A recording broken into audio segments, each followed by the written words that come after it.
2010 on a 10 plate. BMW X5M.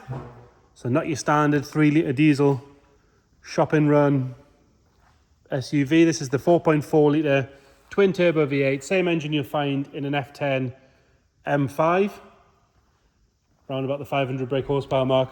Violently quick car. For me, the best colour is Estral Blue. I believe it's either Estral 2 or 3, but we're not going to get too picky on that.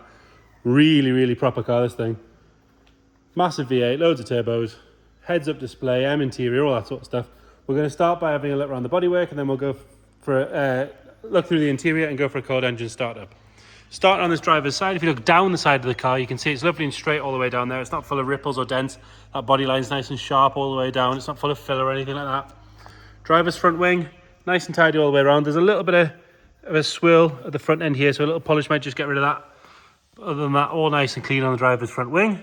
Inside the arch, again, nice and tidy. You'd expect it to kick a load of stone chips up and crack all the paint, but this one's all good. So on the standard X5M alloy wheels, it's got 4 matching tyres. I believe they're on Acceleras, which actually are a pretty decent tyre these days. Matching all the way around. Nice and clean coming down that rear quarter. Up onto the A-pillar, there's no signs of any marks up there. There's no stone chips or anything like that. No delamination in the bottom of the screen where you'd normally find it. And all good across the top. Up onto the roof, nice and straight, but we do have that big panoramic sunroof in there, which is kind of a must-have on the car like this these days.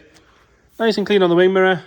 Normally on these sort of BMWs, this black gloss black trim can go quite milky and horrible, but this one, as you can see, is lovely and tidy all the way around. All good on the wing mirror. Coming down this door, got 2 tiny little stone chips just there, but that is me being quite picky. Other than that, nice and neat.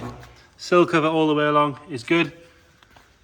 Rear door again, where it kicks out, you've got 1 or 2 little stone chips there, and a few more just down the bottom there, as you can see.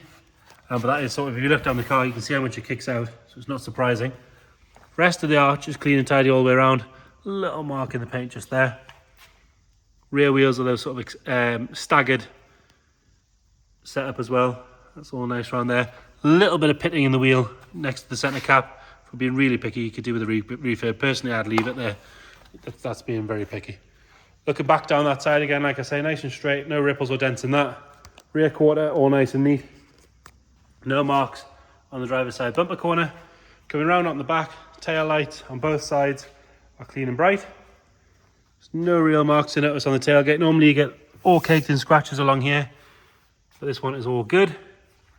You've got those 4 M tailpipes, like an M5, like an M3, with that diffuser built into the bumper, which is all lovely and tidy.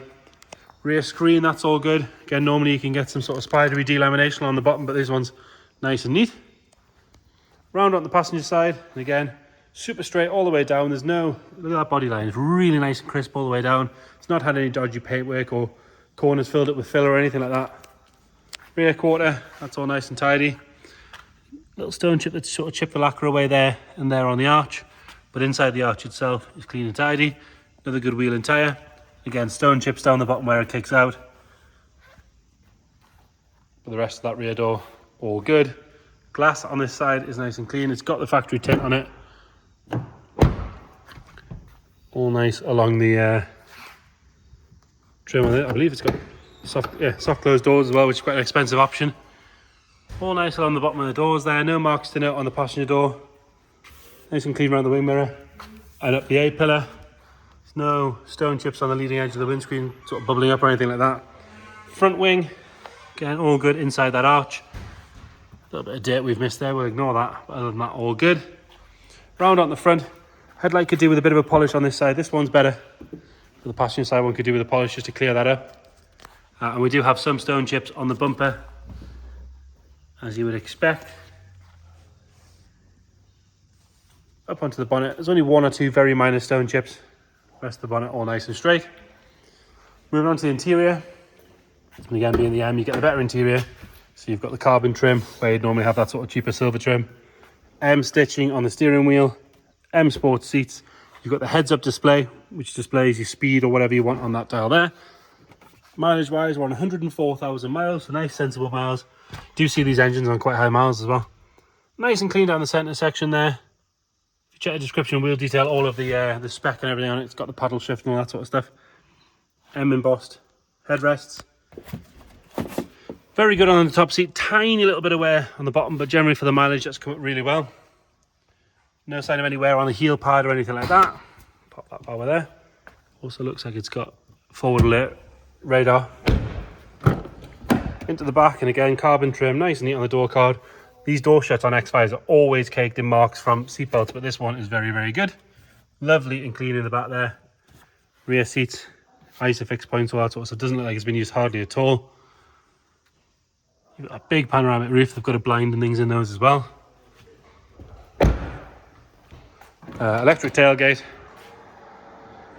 And then the bottom piece of that split tailgate there. It did have a load cover in there, which is nice, but we've took that out just so we can have a good look in here. Lovely and clean and tidy in there.